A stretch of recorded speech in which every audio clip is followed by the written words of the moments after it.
पटना पावन, सरल और निरंतर बहने वाली नदी गंगा के तट पर बसा एक प्राचीन शहर है पटना।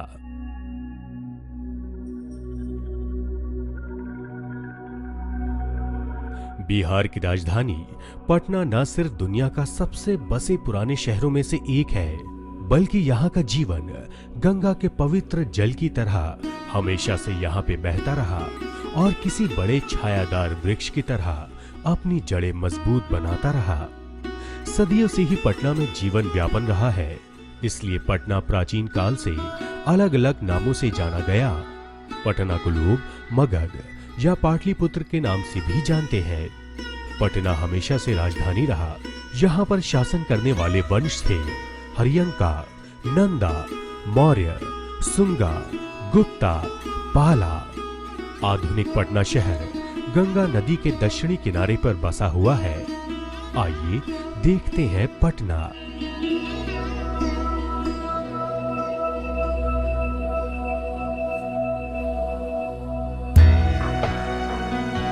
शुरुआत करते हैं पटना जंक्शन से। पटना जंक्शन जुड़ा है देश भर के छोटे बड़े शहरों से। नई दिल्ली और कोलकाता के बीच में पड़ने की वजह से पटना जंक्शन पे रेलगाड़ियों का तांता लगा रहता है, क्योंकि नई दिल्ली कोलकाता का रेल मार्ग भारत के सबसे व्यस्त मार्गों में से एक है।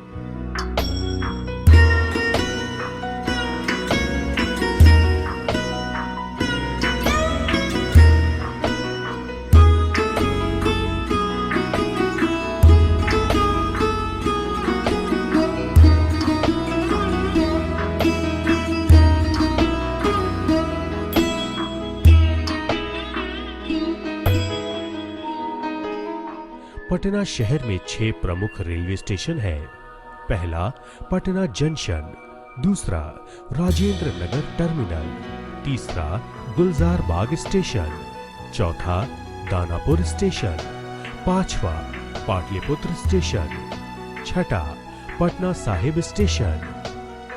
आइए अब हम बात करें पटना के एयरपोर्ट की। पटना वैसे तो एक प्राचीन शहर है, मगर बदलते समय के साथ साथ पटना भी बदल रहा है। जयप्रकाश नारायण अंतर्राष्ट्रीय हवाई अड्डा पटना शहर से 5 किलोमीटर की दूरी पर है। ये हवाई अड्डा भारत का 21वां सबसे ज्यादा उड़ान हवाई यातायात वाला हवाई अड्डा है। आइए अब हम बात करें पटना की बस सुविधा के बारे में। हिंदुस्तान के पूर्वी हिस्से का एक बड़ा टुकड़ा बिहार में आता है। वहाँ पे GIPL ने एक खास बदलाव लाया है। यहाँ पे पब्लिक यातायात के लिए आधुनिक एवं आरामदायक मर्सिडीज बेंज और वॉल्वो की वातानुकूलित बसें चल रही हैं। इन बसों का उत्पादन भी भारत में शुरू हो गया है। बस में आरामदायक कुर्सियों के साथ यात्रियों के मनोरंजन की सुविधा के लिए डिश टीवी है। वातानुकूलन के लिए AC और हीटर दोनों है। GPS, CCTV, वाईफाई, इंटरनेट के साथ साथ हर सीट में लैपटॉप और मोबाइल चार्ज करने के लिए पॉइंट भी बने हैं। इन बसों के चलने से यात्रियों के लिए एक शहर से दूसरे शहर जाना और भी आसान और आरामदायक हो गया है। गांधी सेतु पुल। महात्मा गांधी सेतु को गांधी सेतु या गंगा सेतु के नाम से ही जाना जाता है। गंगा नदी पे बना ये सेतु पटना और हाजीपुर को जोड़ता है। ये 5575 मीटर लंबा सेतु है। 1982 में इंदिरा गांधी द्वारा इस सेतु का उद्घाटन किया गया था और तब से लेकर आज तक ये सेतु एशिया का सबसे लंबा नदी पे निर्मित सेतु है।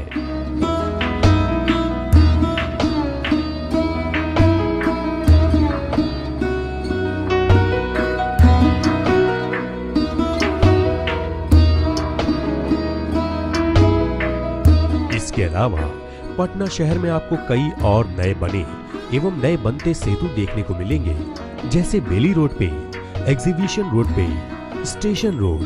हाल ही में शुरू हुए GPO सेतु, जो कि GPO से मीठापुर बस अड्डे का 1 घंटे के रास्ते का महज 5 से 10 मीटर रास्ता बना देता है। इसके अलावा पटना शहर में और भी कई नई सेतु का निर्माण कार्य प्रगति पर है।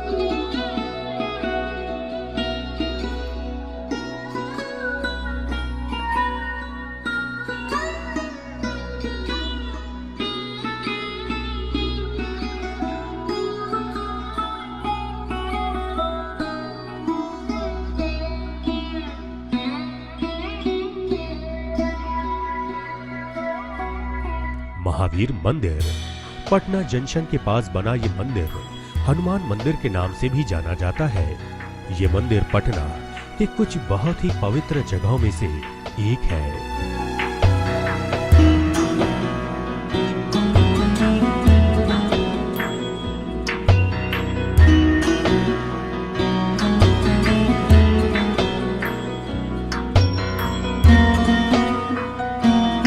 Jama Masjid Patna junction new market के पास है। जामा मस्जिद, ये मस्जिद बिहार की एक बड़ी मस्जिद है।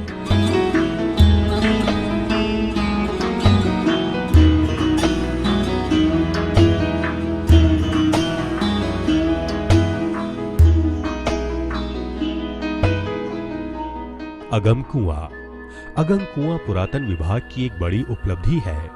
पटना में गुलजार बाग स्टेशन के पास स्थित ये जगह मौर्य काल के सम्राट अशोका ने अपने 99 बड़े भाइयों को मार के इस कुएं में डलवा दिया था। इस कुएं की गहराई को कोई भी जान नहीं पाया। इस पानी के स्रोत के बारे में आज तक किसी को पता नहीं चल पाया है।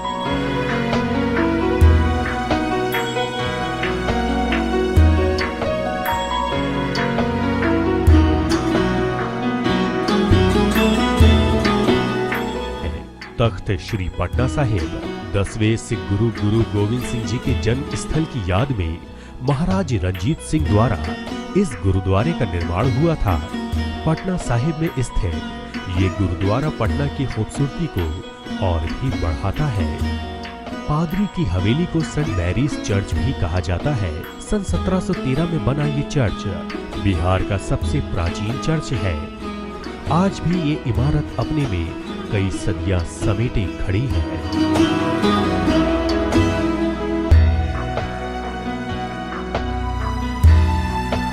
हज भवन हज पे जाने वाले श्रद्धालुओं के लिए बनी एक बहुत खूबसूरत इमारत है। हज भवन। हज यात्रा एक बहुत ही नेक और पाक यात्रा मानी जाती है। हज भवन हर हाजी को तैयार करता है ताकि वो आराम से हज कर सके। काली मंदिर। गंगा किनारे बना ये मंदिर काली माता का है। इस मंदिर को दरभंगा हाउस भी कहा जाता है। सतमूर्ति। सतमूर्ति की नींव 15 अगस्त 1943 में रखी गई थी। इसको मार्टियस मेमोरियल भी कहते हैं। ये शहीद स्मारक वो जगह है जहां 7 बहादुर जवान लड़कों की मूर्तियां लगी हैं, जिन्होंने अपनी जान की कुर्बानियां दी थी। अंग्रेजों की भारत से बाहर निकलने वाले एक आंदोलन में 1982 में इस जगह की नींव बिहार के राज्यपाल माननीय जयराम दास दौलत राम ने रखी थी। इसमें शहीद गौरवराज, रामानंद सिंह, सतीश प्रसाद झा, जगतपति कुमार, देवीपाड़ा चौधरी, राजेंद्र सिंह, राम गोविंद सिंह की मूर्तियां बनाई गई हैं। ये 7 मूर्तियां इटली में बनाई गई थी और इनको विधानसभा परिषद के सामने लगाया गया है। लोकसभा। पटना में लोकसभा की 2 सीटें हैं, पटना साहिब और पाटलिपुत्र। विधानसभा। बिहार विधानसभा की स्थापना 1937 में हुई थी, जिसमें 152 सदस्य थे। यहाँ पहली बार मतदान 1952 में हुए थे। विधानसभा परिषद भी पटना की खूबसूरत जगहों में से एक है। आइए बात करते हैं पटना विधानसभा निर्वाचन क्षेत्र की। पटना में 8 विधानसभा क्षेत्र हैं। दिग्घा, बांकीपुर, पटना साहिब, फतुआ, दानापुर, मनेर, फुलवारी, कुम्हरार, बिस्कोमान भवन। 71 मीटर ऊंची ये इमारत पटना की शान है। इसमें जहां प्राइवेट और सरकारी दफ्तर है, वहीं इसके ऊपरी माले पर पिंड बालूची का रेस्टोरेंट है, जो कि एक रिवॉल्विंग रेस्टोरेंट है। और यहाँ से इस ऊंचाई पर बैठकर पटना की खूबसूरती का मजा लजीज खाने के साथ उठा सकते हैं। बुद्ध स्मृति पार्क पटना जंक्शन के पास फ्रेजर रोड पे स्थित बुद्धा स्मृति पार्क राज्य सरकार द्वारा बनाया गया है। इस पार्क को लोग बुद्धा मेमोरियल पार्क के नाम से भी जानते हैं, क्योंकि इस पार्क की स्थापना भगवान बुद्ध की 2554वीं जयंती पर उनकी याद में बनाया गया था।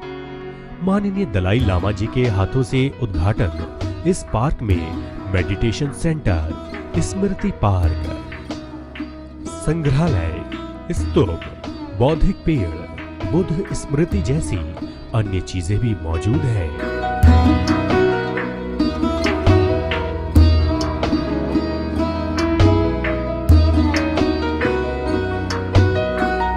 इको पार्क पटना के स्टैंड रोड पर पुनाई चेक पे बना ये इको पार्क राजधानी वाटिका के नाम से भी जाना जाता है। इस पार्क में 3000 से भी ज्यादा किस्म के पेड़ पौधे हैं। अक्टूबर 2011 में तब के सीएम नीतीश कुमार ने इस पार्क का उद्घाटन किया था।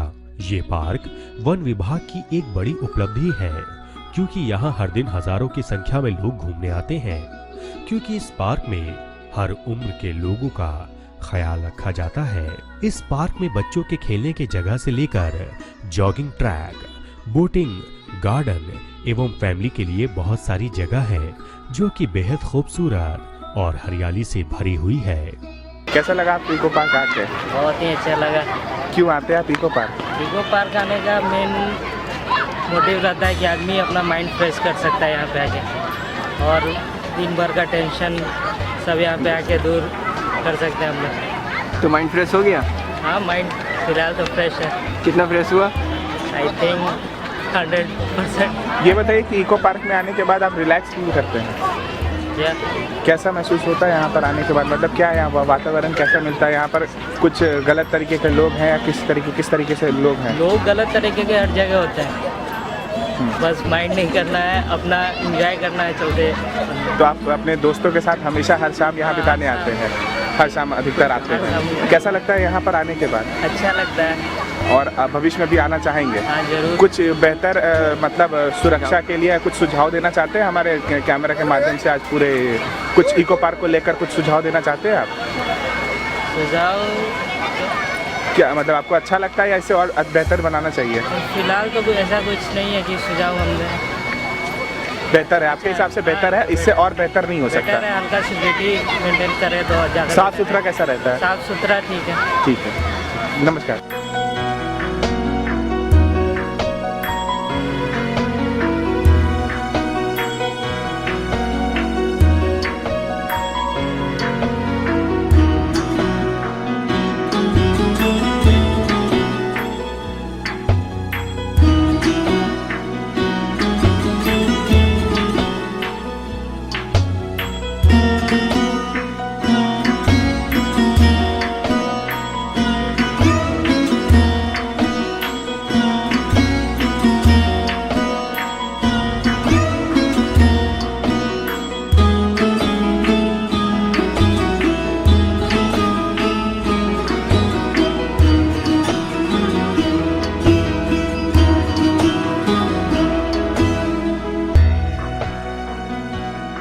गांधी मैदान या गांधी मार्ग पटना की महत्वपूर्ण जगह है।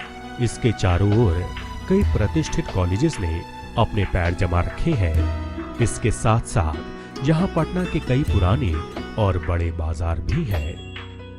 मोना सिनेमा गांधी मैदान में स्थित ये सिनेमा घर पटना का पहला 70 mm स्क्रीन वाला सिनेमा घर है, जो कि आधुनिक युग और बदलते समय के साथ आधुनिक हो गया है और अब मोना सिनेमा घर मल्टी स्क्रीन सिनेमा घर में बदल गया है। रीजेंट सिनेमा घर रीजेंट सिनेमा घर गांधी मैदान के पूर्वी हिस्से में स्थित है। रीजेंट सिनेमा अब बदलकर फन सिनेमा हो गया है।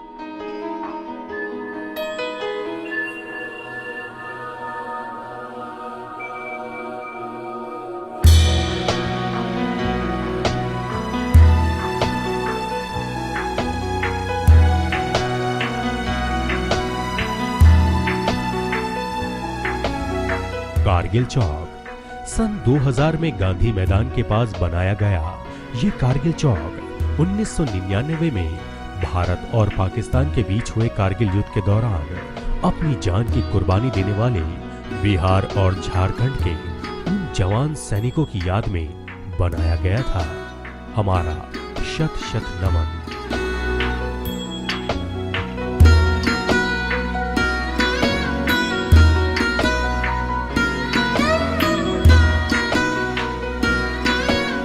श्री कृष्णा मेमोरियल हॉल गांधी मैदान में स्थित ये हॉल सन 1976 में बना था। ये हॉल बिहार के पहले मुख्यमंत्री श्री कृष्णा सिन्हा की याद में बनाया गया था। इस हॉल में 2000 से भी ज्यादा लोग बैठ सकते हैं। गांधी म्यूजियम को गांधी स्मारक संग्रहालय कहा जाता है। इस संग्रहालय में गांधी जी का पटना आंदोलन का योगदान और उनके जीवन को दर्शाया गया है। यहाँ उनकी आत्मजीवी तस्वीरें, पेंटिंग, मूर्तियां, उनके लिखे हुए लेख और खत आदि सैलानियों का ध्यान आकर्षित करते हैं। श्री कृष्णा साइंस सेंटर 1978 में स्थापित ये साइंस सेंटर समाज और स्कूल कॉलेजेस छात्रों को फायदा पहुंचाने और उनको साइंस के प्रति प्रेम व रुचि बढ़ाने के लिए किया गया था। इस साइंस सेंटर का नाम बिहार के पहले सीएम श्री कृष्णा सिन्हा के नाम पर है।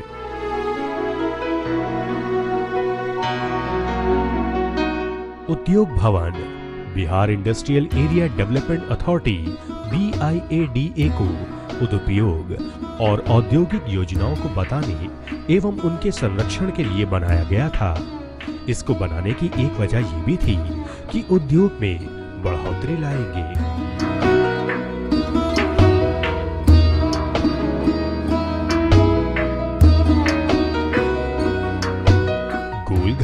सन 1770 में आए भयानक सूखे में कई हजार लोगों की जानें गई थी। इसके बाद ब्रिटिश गवर्नमेंट ने इस मधुमक्खी के छत्ते जैसे दिखने वाले गोल घर का निर्माण कराया। 1786 मीटर कैप्टन जॉन ग्रास्टिंग द्वारा पूरा किया गया। इस गोल घर में अनाज रखा जाता था ताकि सूखे के समय अनाज की अगर कमी हो तो लोगों को वहां से अनाज दिया जा सके। अनाज की सुरक्षा के लिए बना ये गोल घर अपनी 3.6 मीटर मोटी दीवार के सहारे खड़ा है। इसके निर्माण में किसी भी स्तंभ या खंभों का उपयोग नहीं किया गया है। 145 घुमावदार सीढ़ियों की मदद से आप गोल घर के ऊपर पहुंच सकते हैं, जहां से पटना शहर और गंगा नदी का खूबसूरत नजारा देखने को मिलता है। पटना संग्रहालय 1917 में बना यह संग्रहालय बिहार का सबसे पुराना संग्रहालय है। यहाँ जानवरों की मड़ी हुई खाल से लेकर मूर्तियां, तस्वीरें, चाइनीज कलाकृतियां, पहले विश्व युद्ध की तोपें और भगवान बुद्ध की अस्थियां तक पटना संग्रहालय में आप देख सकते हैं। ये संग्रहालय हफ्ते में 6 दिन सुबह 10 बजे से लेकर शाम 4:30 बजे तक खुलता है और सोमवार को बंद रहता है।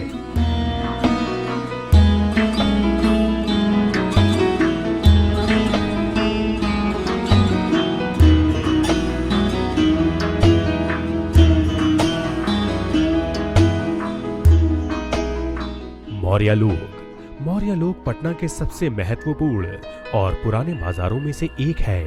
यहाँ शॉपिंग कॉम्प्लेक्स, दुकानें, रेस्टोरेंट और कई सरकारी दफ्तर भी हैं।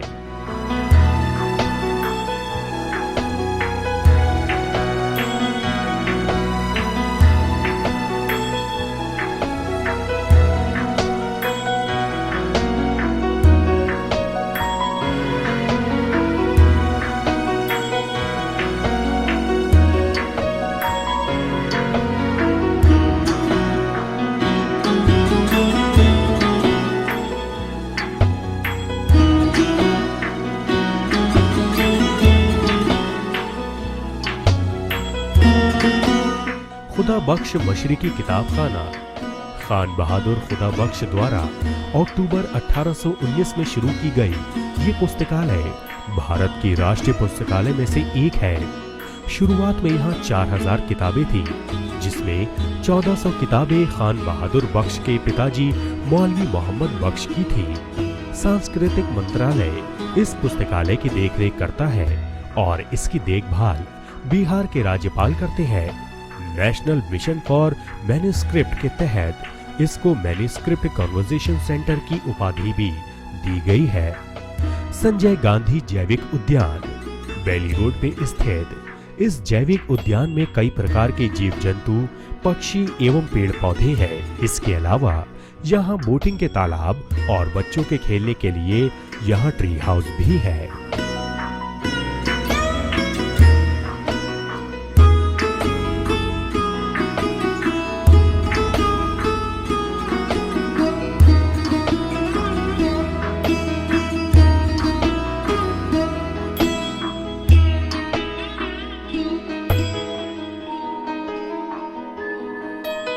पटना हाईकोर्ट बिहार बेंच के इस हाईकोर्ट की स्थापना 3 फरवरी 1916 में हुई थी।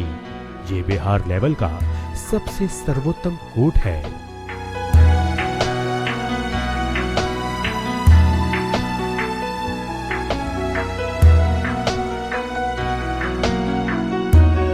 Patna judicial academy Patna high court के चीफ जस्टिस श्री रवि स्वरूप धवन द्वारा इसकी स्थापना 2003 में तब की जब सीएम राबड़ी देवी की मौजूदगी हुई थी। पटना हाई कोर्ट के चीफ जस्टिस श्री रवि स्वरूप धवन द्वारा इसकी स्थापना 2003 में तब की सीएम राबड़ी देवी की मौजूदगी हुई थी।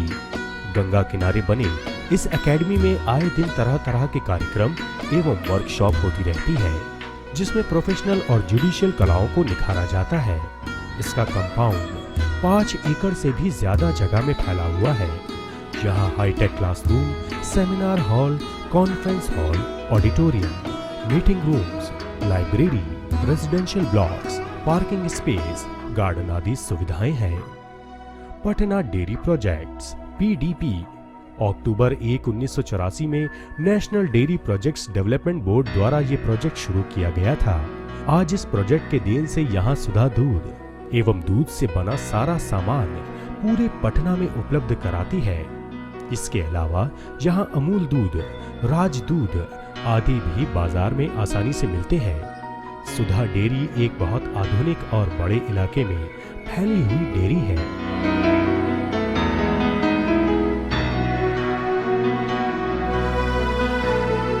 खेल कूद में तो पटना हमेशा से रुचि रखता आया है और इस बात की पुष्टि की यहाँ बने स्पोर्ट्स कॉम्प्लेक्स और स्टेडियम से हो ही जाती है।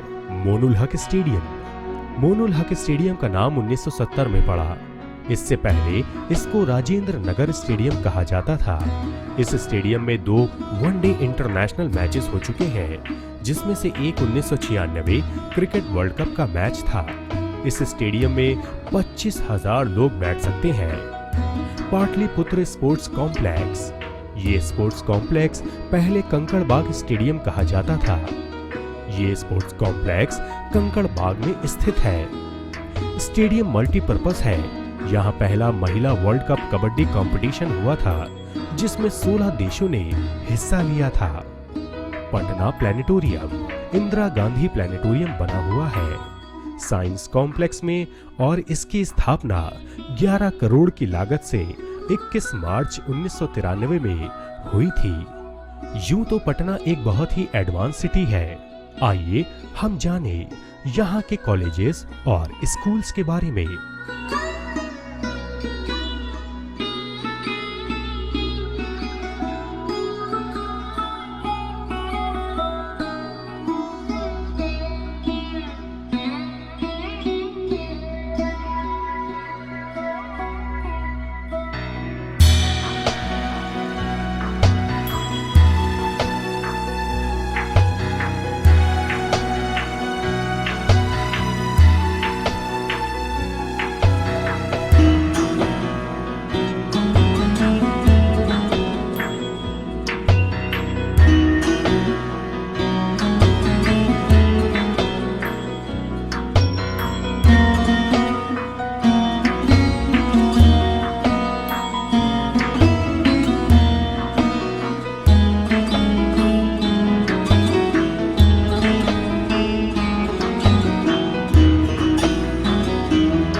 पटना हमेशा से पढ़ाई में आगे रहा।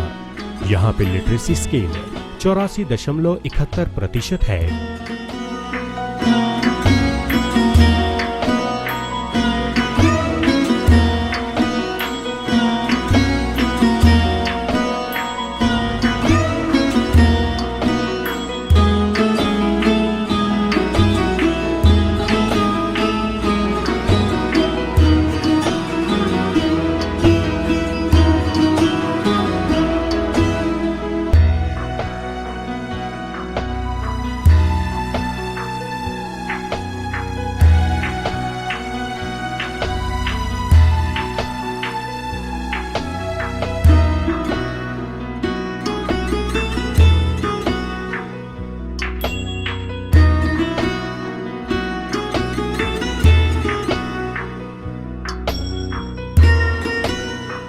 आइए अब हम जाने यहाँ के अस्पतालों के बारे में। पटना मेमोरियल कॉलेज एवं अस्पताल सन 1925 में बना ये मेडिकल कॉलेज पहले prince of Wales medical college के नाम से जाना जाता था।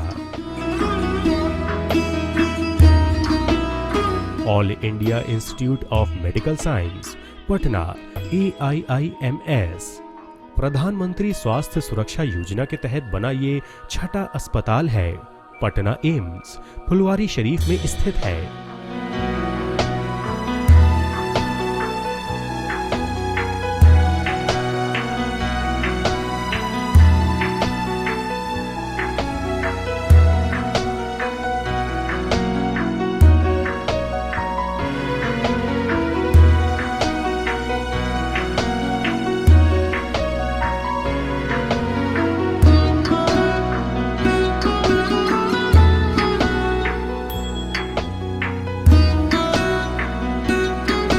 महावीर कैंसर संस्थान पटना 12 दिसंबर 1998 में स्थापित ये अस्पताल कैंसर के इलाज के लिए प्रसिद्ध है। महावीर मंदिर ट्रस्ट के अंतर्गत बनाया गया और यहाँ के डायरेक्टर हैं श्री जितेंद्र कुमार सिंह।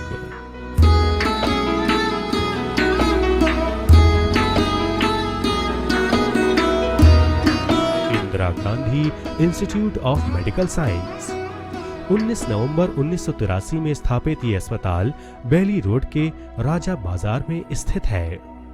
नालंदा मेडिकल कॉलेज सन 1970 में बना ये अस्पताल कंकड़ बाग रोड पर स्थित है। इस अस्पताल को NMCH भी कहते हैं। पारस हॉस्पिटल पारस अस्पताल पटना का एक प्रतिष्ठित प्राइवेट अस्पताल है। ये राजा बाजार बेली रोड पर बना हुआ है।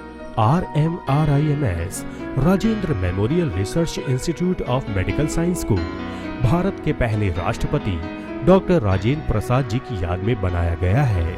शॉपिंग किए बिना अगर आप पटना में आए हैं तो यहाँ से बिना शॉपिंग किए जा नहीं पाएंगे, क्योंकि यहाँ के बाजारों और मॉल की रौनक को आप अपनी ओर आकर्षित करता पाएंगे। यहाँ के कुछ खास बाजार एवं शॉपिंग मॉल हैं। GV मॉल, ऑर्चिड मॉल,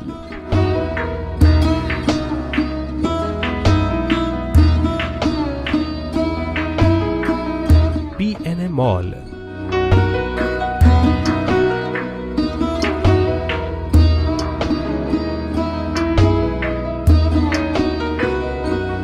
इसके अलावा और भी बहुत सारे शानदार मॉल हैं, शॉपिंग मार्ट है।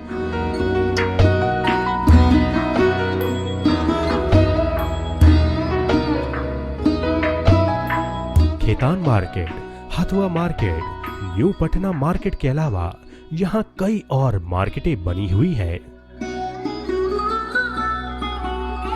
आइए हम बात करें बिहार के पहले मुख्यमंत्री के बारे में।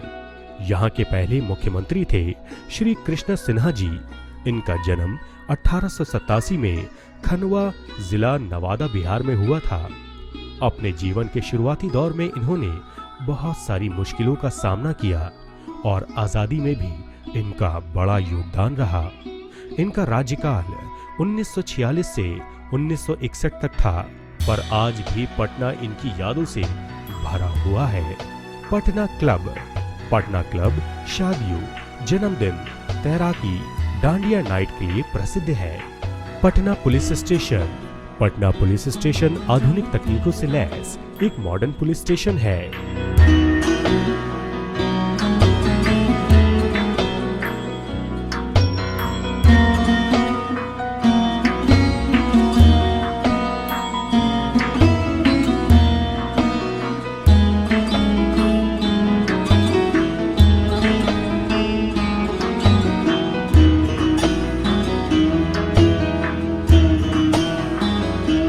होटल्स, अगर आप पटना आए तो यहाँ के कुछ प्रसिद्ध होटलों में रुक सकते हैं।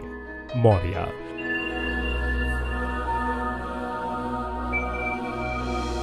चाणक्य,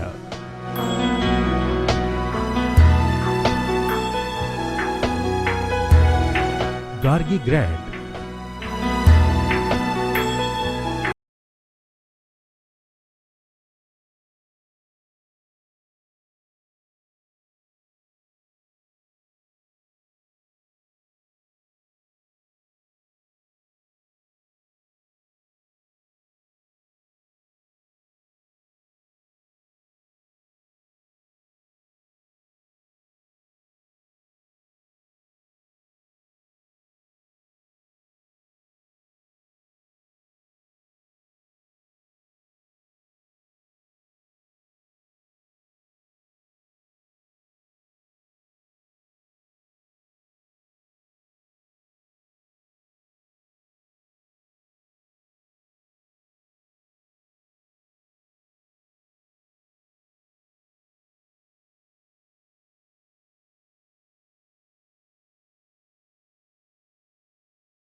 गुपचुप। शायद कुछ लोगों को नहीं पता होगा और ये बात सुनकर उनको आश्चर्य होगा, मगर बिहार में गोलगप्पे को गुपचुप बोला जाता है।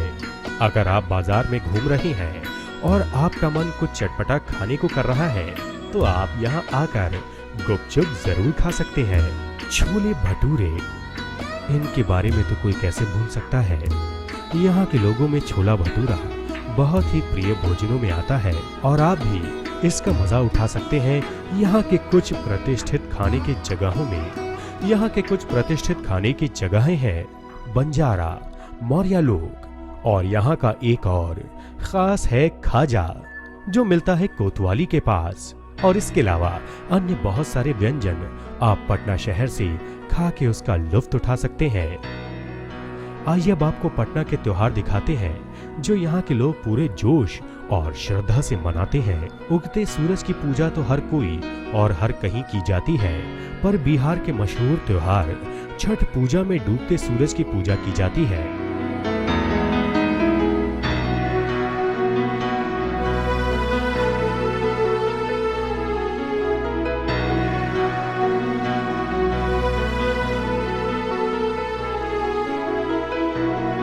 वैसे तो बिहार में दीपों के त्योहार, दीपावली रंगों का त्योहार, होली, ईद, क्रिसमस तो धूमधाम से मनाई ही जाती है, पर बिहार में दुर्गा पूजा और छठ पूजा का रंग ढंग अलग ही हो जाता है। बिहार जैसी दुर्गा पूजा आपको कहीं और देखने को नहीं मिलेगी। हर साल कार्तिक महीने की सृष्टि को मनाया जाने वाला ये पर्व सूर्य देव का एक ऐसा पर्व है जो शारीरिक एवं मानसिक सुख का प्रतीक है। ये पर्व, ये व्रत आस्था, श्रद्धा का प्रतीक है। इसका फल भी मिलता है। इस व्रत को करने के लिए कोई भी पंडित की जरूरत नहीं पड़ती। 4 दिनों तक चलने वाले इस व्रत में सब घर वाले एक साथ मिलकर एक दूसरे का साथ देते हैं। पूजा करने के लिए दिवाली के बाद से ही छठ का असर पटना में दिखने लगता है। यहाँ के मार्केट में आपको दिया, आम की लकड़ी, सूप आदि मिलने लगती है। पूजा का सारा सामान सूप में सजाया जाता है। डूबते सूरज की पूजा करके महिलाएं अपना व्रत तोड़ती हैं और इसके बाद गंगा घाट में आपको गंगा आरती भी देखने को मिलेगी, जो आपको आत्मिक शांति प्रदान करेगी। यहाँ पे आरती के बाद लोग दीप दान करते हैं और ये दीप उस पावन और चंचल जल में बहता चला जाता है। ऐसा है हमारा शहर पटना।